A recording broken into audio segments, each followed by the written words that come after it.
একতরফা কলকাতা কর্পোরেশনের নির্বাচনের দিন ঘোষণা,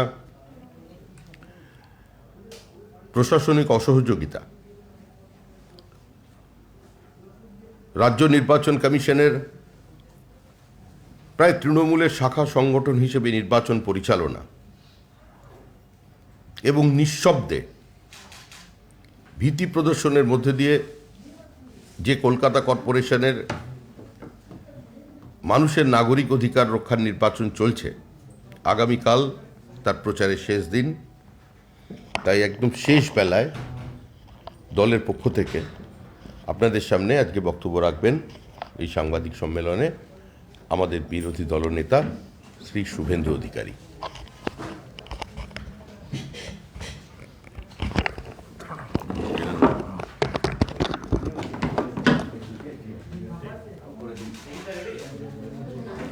প্রথমে আপনাদের সবাইকে ভারতীয় জনতা পার্টির পক্ষ থেকে অভিনন্দন জানিয়ে,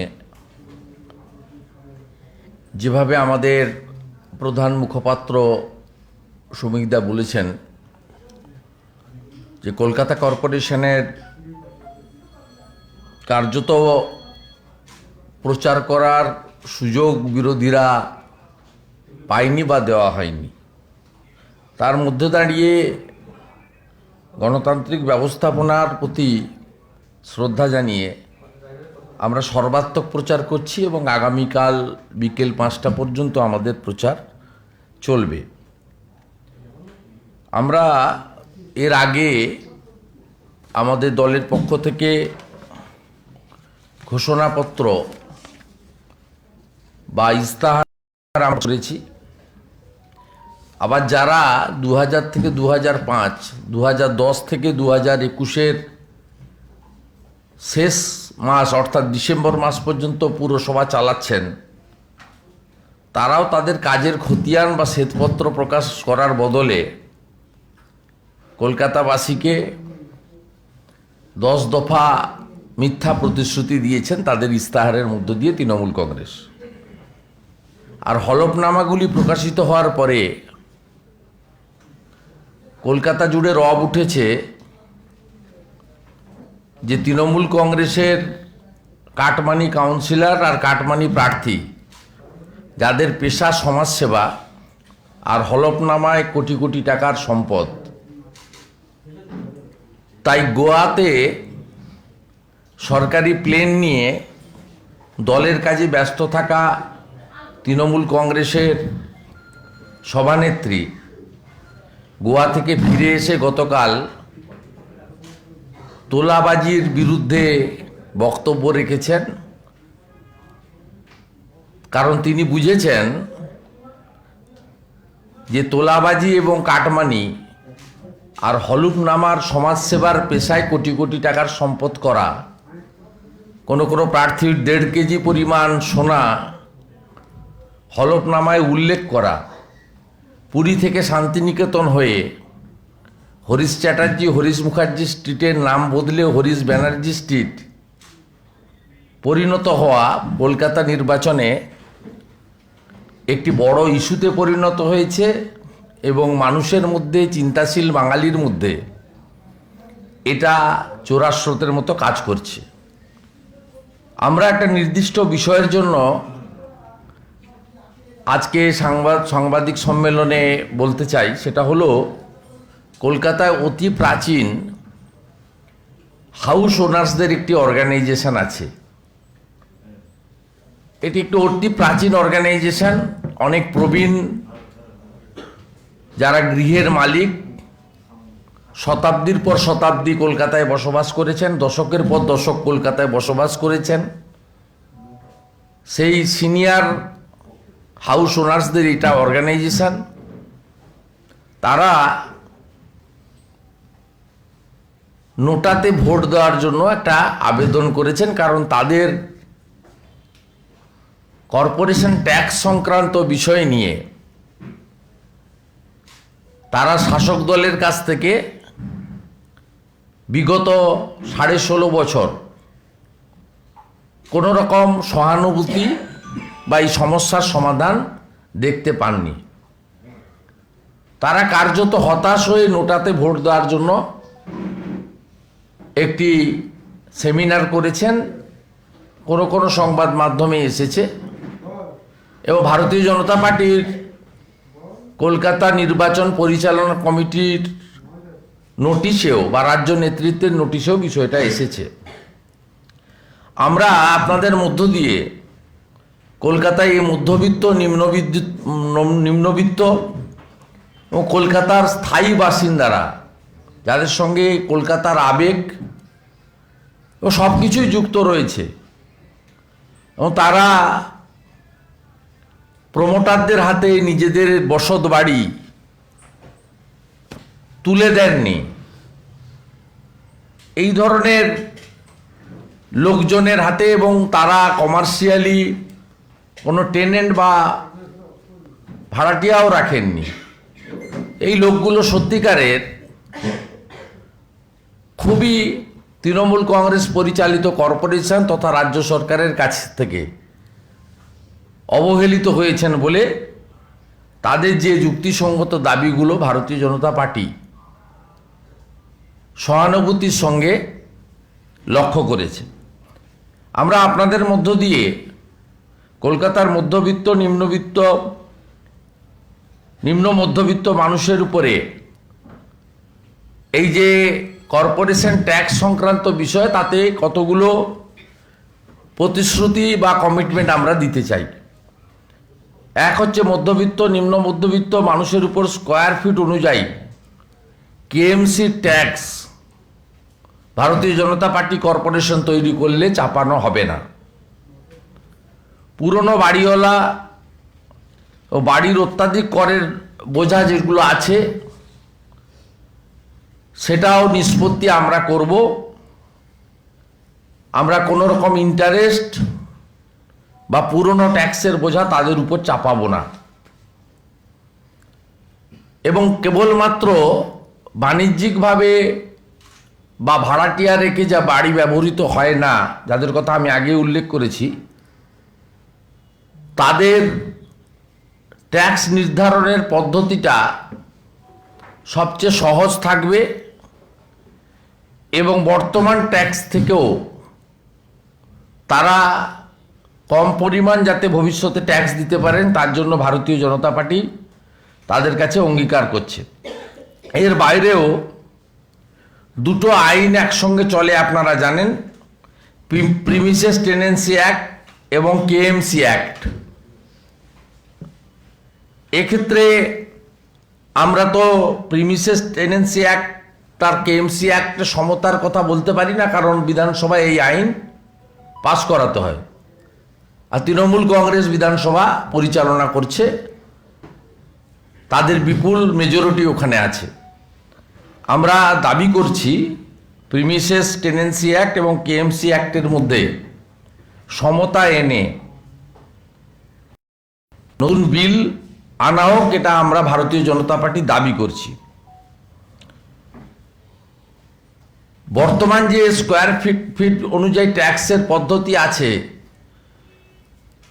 এই ট্যাক্সের পদ্ধতিতে বকেয়া ট্যাক্সের বিষয়ে নিষ্পত্তি করার যেমন প্রভিশন থাকবে, ব্যবস্থা থাকবে, কিন্তু কোনো ক্ষেত্রেই বকেয়া ট্যাক্সের জন্য স্কোয়ার ফিট অনুযায়ী বাড়ি নিলাম করা যাবে না, এটা আমাদের কমিটমেন্ট থাকছে। আমি আগেই সুদ এবং পেনাল্টির কথা বলেছি। ভারতীয় জনতা পার্টির কি যদি কর্পোরেশন কলকাতার হাউস ওনার্সরা তুলে দেন, কোনো ক্ষেত্রে সুদ এবং পেনাল্টি চার্জ করা হবে না। এর বাইরেও আপনারা জানেন, বস্তিবাসীদের জন্য যে বিল পশ্চিমবঙ্গ বিধানসভায় আনা হয়েছিল, এবং 19 সালে বিধানসভা ভোটের আগে বস্তিবাসীদের লাইন দিয়ে ফর্ম ফিল আপ করানো হয়েছিল বড়ো অফিসে, সেই বস্তা বস্তা ফিল আপ হওয়া ফর্মগুলি গঙ্গাতে ভাসিয়ে দেওয়া হয়েছে, নইলে ম্যানহোলের ঢাকনা খুলে ফেলে দেওয়া হয়েছে। আমরা বস্তিবাসীদেরকে কমিটমেন্ট দিতে চাই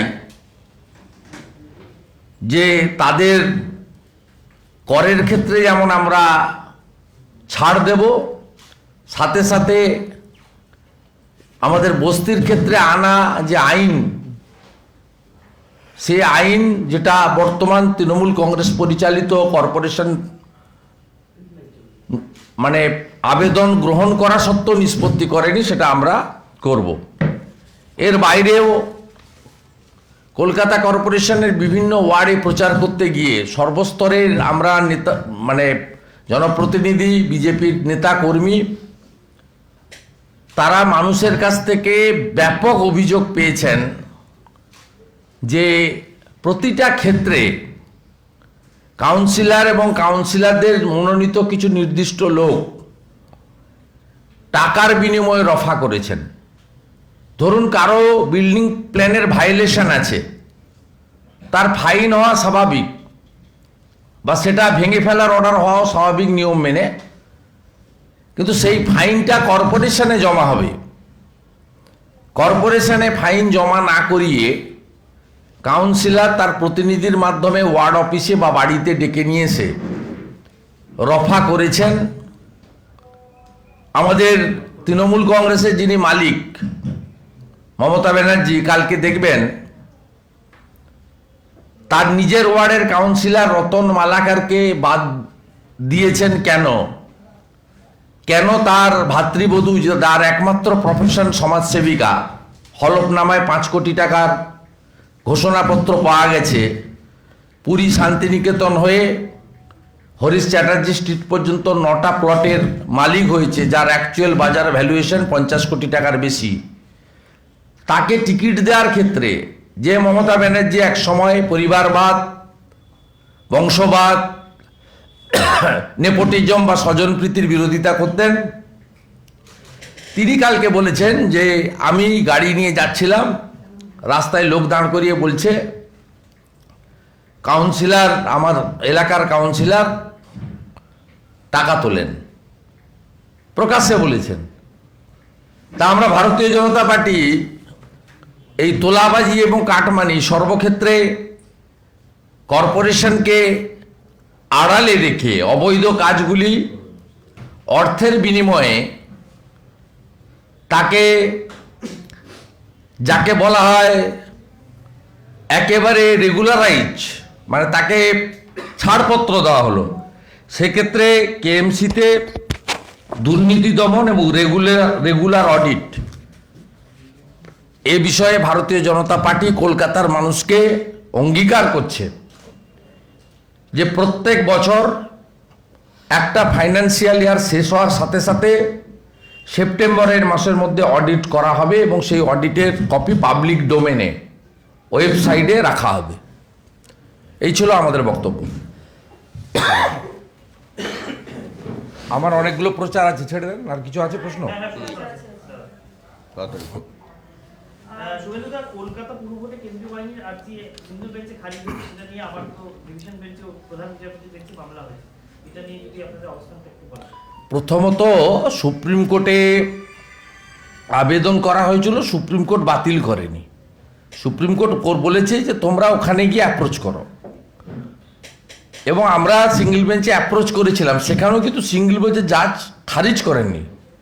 বলেছেন কোন ফোর্স দিয়ে ইলেকশন হবে ওটা স্টেট ইলেকশন কমিশন ঠিক করবে। সিভিক ভলেন্টিয়ার দিয়ে করবেন, না প্যারামিলিটারি দিয়ে করবেন, না রাজ্য পুলিশকে দিয়ে করবেন, না লাঠিধারী পুলিশকে দিয়ে করবেন, এটা স্টেট ইলেকশন কমিশনকে তারা করেছেন। কিন্তু আমাদের যেহেতু আইনি লড়াইতে সুযোগ আছে ডিভিশন বেঞ্চে আবেদন করার, তাই আমাদের ভারতীয় জনতা পার্টির লিগ্যাল সেল ডিভিশন বেঞ্চে আপিল করেছেন, আপিল গ্রহণ হয়েছে, আগামীকাল শুনানি আছে। আমরা আশাবাদী যে ভয়মুক্ত অবাধ পরিবেশে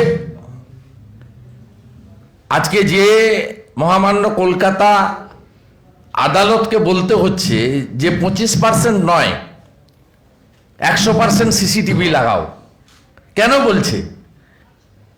আদালতও গত নির্বাচনগুলোর রেকর্ড তো দেখছে। ভবানীপুরে 90,000 ভোটার বাড়ি থেকে ভোট দিতে নামেননি, তার মধ্যে 37,000 এমন ভোটার আছেন যারা এপ্রিল মাসের সাধারণ নির্বাচনে বাড়ি থেকে কোভিডের দ্বিতীয় ঢেউ চলছে। আপনারা কেওড়াতলা মহাশ্মশানের সামনে শব্দের লাইন দেখাচ্ছেন, সেই সময়েও ভোট দিতে বেরোলেন 37,000 এমন লোক, ভবানীপুরে ভোট দিতে বেরোলেন না কেন? Total number of absent voter হচ্ছে 90,000।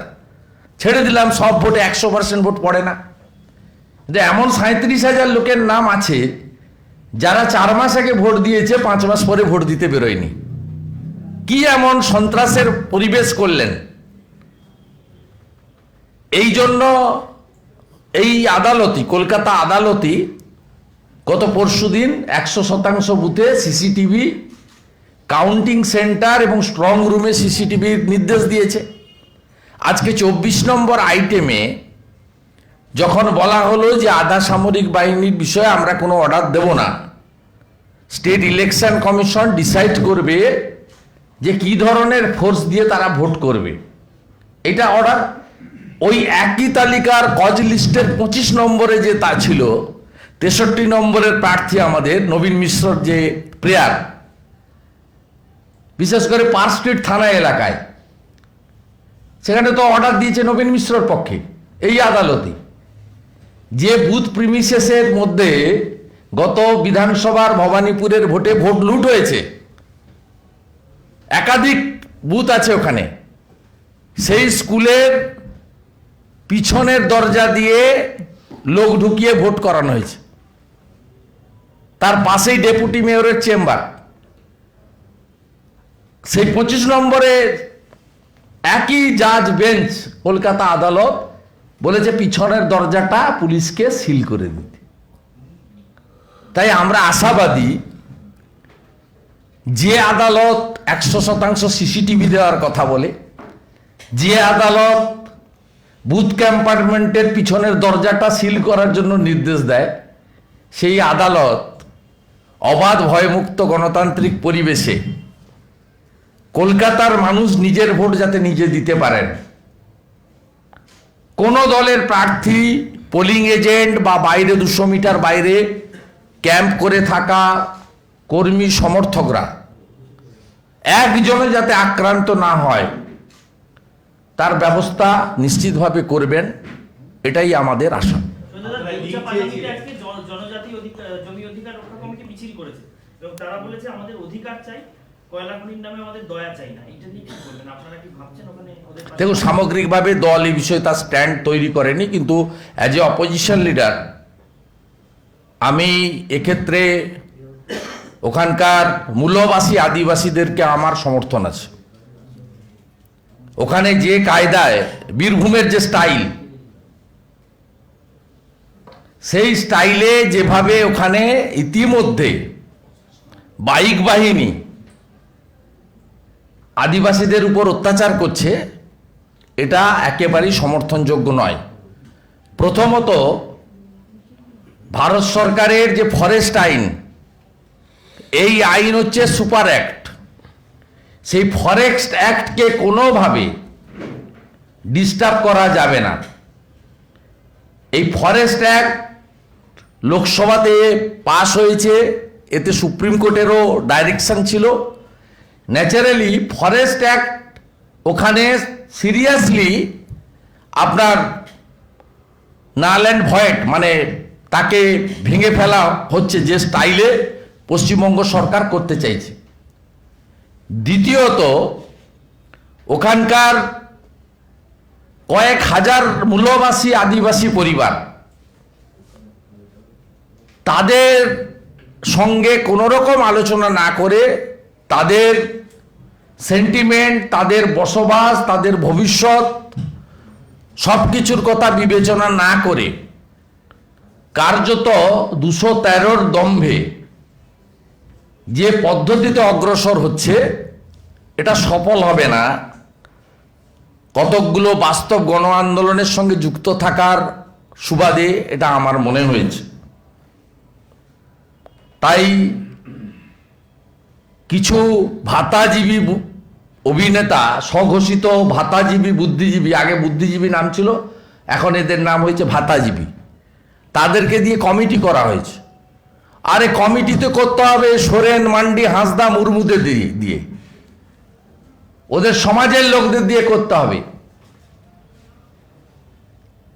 এই আজে বাজে যাদের সঙ্গে মূলবাসী, জনজাতি, আদিবাসীদের কোনো সম্পর্ক নেই সেই সব লোকদের দিয়ে করানো হচ্ছে।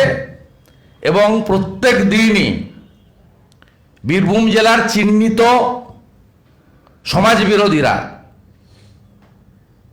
শওকত মোল্লা, জাহাঙ্গীর খানের স্টাইলে যারা রাজনীতিটা করেন, তাদেরকে নিয়ে গিয়ে আদিবাসী মহল্লাতে মূলবাসীদেরকে ভয় দেখানো হচ্ছে। সিপিএমের নেতা, ভারতীয় জনতা পার্টির লোকালি মন্ডল প্রেসিডেন্ট, তাদেরকে গায়ের জোরে কার্যত তৃণমূল কংগ্রেসের পতাকা ধরানো হচ্ছে। এটা গত 1.5-2 মাস ধরে চলছে। আচ্ছা, আপনারা তো লিংক চেয়েছিলেন, সিসিটিভি গুলো লিংক চেয়েছিলেন, কমিশন কোনো রেসপন্স করেছে এই ব্যাপারে? কমিশন কোনোটাই রেসপন্স করে না। কমিশন চিনি দুধ ছাড়া, লিকার চা ছাড়া আর কিচ্ছু দেয় না। ওখানে যে যায় তাকে লিকার চা খাওয়ায়। এই কমিশন কিছু করবে না। এই কমিশন সমস্ত নোটিফিকেশন, অর্ডার 14 তলার নির্দেশে করছেন। কারণ যিনি কমিশনার হয়েছেন তিনি এক্সটেনশন পেয়েছেন এই সরকারের কাছ থেকে, উনি বেনিফিটেড। এক্সটেনশন দেওয়ার পরে আবার তাকে 19 সালে স্টেট ইলেকশন কমিশনার করেছে। তবে কোর্টের অনেকগুলি ডাইরেকশন আছে এবং আমার মনে হয় আদালত সহ গণতন্ত্র প্রেমীরা নজর রাখছেন। আর আজকে আমি এবং আমাদের মাননীয় রাজ্য সভাপতি দুজনেই সিঙ্গুরের মঞ্চ থেকে ঘোষণা করেছি যে পোস্ট পোল ভায়োলেন্সে আমরা মার খেয়েছি। আমাদের প্রার্থী পর্যন্ত শহীদ হয়েছেন, মানস সাহা মগরাহাটের। তার পরবর্তী সময়ে ভবানীপুরে ভোট লুট মানুষ দেখেছে। খালসা স্কুলে ধরা পড়েছে কে? হুগলি জেলার ভোটার। খড়দাতে ধরা পড়েছে বাংলাদেশের ভোটার। 5 মাস আগে আমরা যেখানে জিতেছি সেই সিটে 87% ভোট পেয়ে 1,67,000 না 63,000 ভোট পেয়ে তৃণমূল কংগ্রেস গিনিস বুকে নাম তুলেছে। গোসাবাতে 84% ভোট পেয়েছে। তাই ভোটকে প্রহসনে পরিণত করার অনেকগুলো উদাহরণ আমাদের চোখের সামনে আছে। আমরা বলছি কলকাতার জনগণ, জনতা, জনার্দন, গণদেবতা, তারা 144টা আসনে কাকে জেতাবেন তারাই ঠিক করুক। আমরা ভার্ডিক্ট মেনে নেব। একটা বিজেপি প্রার্থী পোলিং এজেন্ট ওই দিন 200 মিটার বাইরে লিমিটেড লোক নিয়ে ক্যাম্প করতে হয়, এখন জানেন 4-এর বেশি হয় না। 200 মিটার বাইরে যদি একটা পার্টির পতাকার নিচে দুটো ছেলে বসে থাকে ভোটার লিস্ট নিয়ে, এই রকম কোনো ঘটনা ঘটে, পুরো পরিবার সকালবেলা একসঙ্গে ভোট দিতে গেছেন, বাবা আছে, মা আছে, ছেলে আছে, পুত্রবধূ আছে, কোথাও নাতি নাতনিরাও ভোটার হয়ে গেছে 3 প্রজন্ম। তাকে যদি বলা হয় এমএস মশাই আপনার ভোট হয়ে গেছে, আপনি চলে যান, এবারে বিজেপি কিন্তু বসে বসে দেখা আর আপনাদেরকে বাইট দেওয়ার কাজটা করবে না। গোটা রাজ্যে ভারতীয় জনতা পার্টি কর্মীদেরকে রাজ্য সভাপতি নির্দেশ দিয়েছেন পার্টি অফিসে থাকতে, সমস্ত বিজেপি কর্মীকে। এর সঙ্গে গণতন্ত্র প্রিয় মানুষ যারা ভোটগুলিতে নজরদারি করেন, যারা অ্যাডভার্টাইজের উপর নির্ভর করেন না, পশ্চিমবঙ্গ সরকারের এমন মিডিয়া, অসংখ্য পোর্টাল, তাদের মমতা বন্দ্যোপাধ্যায় নির্দিষ্ট 2-3টা পোর্টাল ছাড়া কাউকে অ্যাড দেন না, তারা অনেক কাজ করছেন সোশ্যাল মিডিয়া। আমরা সবাই সতর্ক থাকবো, তাদেরকেও বলবো নজরদারি রাখুন। ভোটার ভোট দিবে, ভার্ডিক্ট সবাই মেনে নেব আমরা। কিন্তু এজেন্টকে 7টার সময় মেরে বের করে দিলাম, 7টা 10-এর মধ্যে প্রার্থীকে হেনস্থা করলাম, ভোটারকে আটকে দিলাম, হাই রাইজে 40টা ফ্ল্যাট আছে, ভোর 5টার সময় 2টো বোম ফেলে দিলাম, আর একটা তালা চাবি লাগিয়ে দিয়ে চলে গেলাম। বা বেলেঘাটাতে এর আগে হয়েছে কর্পোরেশন নির্বাচনে। হকারদের যে ঠেলা গাড়িগুলো, যেখানে বিভিন্ন ফাস্ট ফুড বিক্রি হয়, বেলেঘাটাতে হাই রাইজের নিচে আগের দিন রাত্রে সেগুলো রেখে দিয়ে যাওয়া হয়েছে, যাতে কেউ সরানোর লোক থাকবে না, সরাতেও পারেনি। এসব জিনিস যদি করেন, প্রত্যেকের হাতে অ্যান্ড্রয়েড মোবাইল ফোন আছে, ছবি আসবে, বেলা 10টার পরে রাজ্য অচল হবে। আমরা সমস্ত বিজেপি এমএলএ কে বলেছি, কলকাতার বাইরে হাওড়া বা বিধাননগরে কোনো সেন্টারে চলে আসতে। সব বিজেপি এমএলএ, যার ব্যক্তিগত অসুবিধা আছে বাদ দিয়ে, আমরা এই ঘটনা ঘটলেই স্টেট ইলেকশন কমিশন অফিসের দিকে মার্চ করব। যেতে পারলে ওই অফিস অবরোধ হবে, যেতে না পারলে যেখানে পুলিশ আটকাবে সেখানে অবরোধ হবে। দাদা, 20 তারিখ 20 ডিসেম্বর আপনার বিদায়ের বর্ষপূর্তি পালন করবে তৃণমূল কংগ্রেস উচ্ছ্বাস দিবস হিসেবে কাঁথিতে। আপনি কোন চ্যানেল? 24 ঘন্টা। আচ্ছা, আপনার কাজ আপনি করুন, আমার কাজ আমি করব, ঠিক আছে? दादा हाईकोर्ट ने टीएमसी चुनाव में केंद्रीय बल की तैनाती की भाजपा की আমি বলুন ওই মিটিংটা নন্দীগ্রামে গিয়ে করতে, মমতা ব্যানার্জির পরাজয়ের যে শোকের দিবস ওইটা পালন করতে বলুন। আচ্ছা, আপনার বিরুদ্ধে কথা বলে দল থেকে বহিষ্কৃত হওয়া সুরজিৎ সাহা আজকে তৃণমূল কংগ্রেসে যোগ দিলেন, বলেন শুভেন্দু অধিকারী প্রমাণ করে। আপনি ভালো থাকুন দীপক বাবু, ভালো থাকুন। আমি না, সুরজিৎ বাবু। হ্যাঁ, আপনাকে আমি বলছি ভালো থাকুন, আমি এই বিষয়ে উত্তর দিতে পারবো না। আপনার যেমন প্রশ্ন করার অধিকার আছে, আমারও উত্তর না দেওয়ার অধিকার আছে। আজকে উত্তর কলকাতার রাজাকাটরা থেকে মধ্য কলকাতার বউবাজার পর্যন্ত মিছিল করছে তৃণমূল কংগ্রেস, অভিষেক বন্দ্যোপাধ্যায়ের নেতৃত্বে।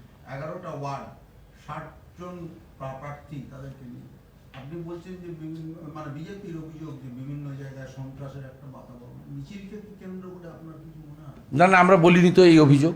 আগের অভিযোগটা আমরা করেছি, আমাদের প্রার্থীদের আটকে রাখা হয়েছে। তো তৃণমূল কংগ্রেস স্বীকৃত রাজনৈতিক দল, তার style of functioning private limited কোম্পানির মতো, কিন্তু ইলেকশন কমিশনে তো স্বীকৃত। সে মিছিল করলে আমাদের অসুবিধা কি? এই যে বিশাল মিছিল করে, এটা কি না না, বিশাল মিছিল আমাদেরও হচ্ছে, আমরা ছোট বড় সবই, আমাদেরও কর্মসূচি হচ্ছে। আমাদেরও সিঙ্গুরের প্রোগ্রামে অনেক লোক হয়েছিল, কৃষক হয়েছিল। ওগুলো কোনো বিরাট ছোট, ওসব কোনো বড় কথা নয়। আর সন্ত্রাসটা তৃণমূল কংগ্রেসের মজ্জাগত। তৃণমূল কংগ্রেসকে তো আপনার আমার থেকে বেশি আপনারা কেউ চেনেন না, ওটা মজ্জাগত। এবং নির্বাচন চলাকালীন স্টেট ইলেকশন কমিশনের প্রচার শিডিউল দেখবেন, যত কম বিরোধীদের প্রচার করতে দেওয়া যায় তার জন্য এই প্রচার শিডিউল বানিয়েছি। এরকম প্রচার শিডিউল হয়নি। ত্রিপুরা করেন, ত্রিপুরা 1 মাসের বেশি প্রচারের সুযোগ দিয়েছে। কোনো কম্পেয়ারই করতে পারবে না আমাদের স্টেট ইলেকশন কমিশন। আমাদের কত প্রার্থীকে হেনস্থা করেছে। আপনারা কয়েকদিন ধরে লিখেছিলেন, কেউ সবাই নয়, যে বিজেপিকে দেখা যাচ্ছে না। বিকেলবেলা পতাকা টাঙাচ্ছেন, রাত্রিবেলা কর্পোরেশনের 100 দিনের কাজের লোকগুলোকে ধমকে সব পতাকা ব্যানার সাফ করছেন। যে বাড়ির ওয়ালিং আপনি করতে যাচ্ছেন, এনওসি চাইতে যাচ্ছেন, কেউ যদি দিয়ে দেয়, পরের দিন গিয়ে ওই বাড়িতে ঝামেলা করছে, সেই লোককে অবজেকশন দিতে হচ্ছে। পরিবেশটা তো ওই জায়গায় তৈরি করে রেখেছে, এবং সেটার তো প্রতিধ্বনি মমতা বন্দ্যোপাধ্যায় বা তার যে লোকজন আছে তাদেরকে তো বলতে হচ্ছে যে কাউকে বাধা দিও না, সন্ত্রাস করো না। মানে শুনছে না নিচের তলা, বা হয়তো ইমেজ বাঁচানোর জন্য বলছে, ইমেজ বিল্ড আপের জন্য। আর অন্যদিকে বলছে আমার সব চাই। এই যে বিরোধী শূন্য করার যে মানসিকতা, সর্বগ্রাসী খিদা। কলকাতাতে তো বাম আমলেও ভোট হয়েছে, বাম আমলে ভোট হয়েও তো 2000 সালে এখানে তৃণমূল কংগ্রেস বিজেপির জোট ছিল। আমরা তো 2000 সালে এখানে কর্পোরেশন জিতেছিলাম, এবং তখনও তো বামফ্রন্টের অনেক কাউন্সিলর জিতে এসেছিলেন, কংগ্রেসেরও কিছু লোক জিতেছিল। 2005 সালে আপনারা দেখেছেন। কিন্তু এই যে একজনও বিরোধী থাকবে না, সব কে শেষ করে দিতে হবে। পাঠাগারের কমিটি, ক্লাব কমিটি, দুর্গাপুজোর দখল, থানার লোকেরা চেক নিয়ে গিয়ে বলেছে যে বিজেপির কোনো বা বিরোধী দলের কোনো এমএলএ, এমপি, পদাধিকারী, নেতা কাউকে পুজোতে ডাকা যাবে না, তাহলে 50,000 টাকা চেক পাবে না। এই কালচার বাংলাতে কোনোদিন ছিল না। তৃণমূল কংগ্রেস আমদানি করেছে। পৃথিবীটা গোল, যোগ আর বিয়োগ ঠিক সময় হয়ে যাবে। যেমন সবাই জানতো কংগ্রেস ছাড়া কেউ দশকের পর দশক, শতাব্দীর পর শতাব্দী আসবে না। 21-এর বিধানসভায় 294 জনের মধ্যে কংগ্রেস 0। 77-এর পরে সবাই জানতো যে বামফ্রন্ট যতদিন চাইবে ততদিন থাকবে। একটা সময় 250-এর কাছে সিট পেয়ে গেছিল লেফট ফ্রন্ট। সেই লেফট ফ্রন্টের গোটা পশ্চিমবঙ্গ বিধানসভায় একটা প্রতিনিধিও নেই। প্রত্যেক ক্রিয়ার সমান এবং বিপরীতধর্মী প্রতিক্রিয়া আছে, এটা নিউটনের থার্ড লতে ভুলে গেছে। তৃণমূল কংগ্রেস সেটা ভুলে গেছে, তাই এসব কাজ করছে। दादा, एक हिंदी में सवाल। हाईकोर्ट ने केएमसी चुनाव में केंद्रीय बल की तैनाती बीजेपी की मांग को खारिज कर दिया है। देखिए, सीधा सीधा खारिज तो नहीं किया, लेकिन आधा सामरिक बल और स्टेट पुलिस और सिविक वॉलंटियर्स किस तरीके से सिक्योरिटी अरेंजमेंट होगा बूथ प्रीमिसेस में, इसका स्टेट इलेक्शन कमीशन को हाईकोर्ट ने रिस्पॉन्सिबिलिटी असाइनमेंट किया। तो उसको ठीक करना पड़ेगा, किस तरीके से सिक्योरिटी अरेंजमेंट होगा। रिस्पॉन्सिबिलिटी और भी ज़्यादा उसको हो गया। उसको इस बार फ्री एंड फेयर पोल कराने के लिए जो करना चाहिए वो करना चाहिए। और हमारी ओर से डिवीजन बेंच का स्कोप था, बीजेपी की ओर से हम लोग डिवीजन बेंच में, हम पार्टी की ओर से हम लोग एप्लीकेशन किया कंसीडर के लिए। कल हियरिंग है, लेकिन मुद्दा यही है, निष्पक्ष और गणतांत्रिक तरीके से, डेमोक्रेटिक तरीके से चुनाव कराने के लिए अरेंजमेंट स्टेट इलेक्शन कमीशन को करना पड़ेगा। State election commission state government का कोई बॉडी नहीं है, ये एक कॉन्स्टिट्यूशनल बॉडी है। नेशनल इलेक्शन कमीशन का जितना भी पावर है as per constitution, state election commission को सेम पावर है। ये गलत तरीके से काम कर रहा है, टीएमसी का फ्रंटल ऑर्गेनाइजेशन के रूप में काम कर रहा है, सबका निगरानी है। चुनाव निष्पक्ष तरीके से होना चाहिए, नहीं लीगल बैटल भी होगा। और बीजेपी की हार कार्यकर्ता 19 तारीख 3 घंटा का बाद चुनाव में गड़बड़ी होने से, गुंडागर्दी होने से, मारपीट होने से, छप्पा रिगिंग होने से हम लोग सड़क पर रहेंगे। बंगाल पूरा ठप रहेगा।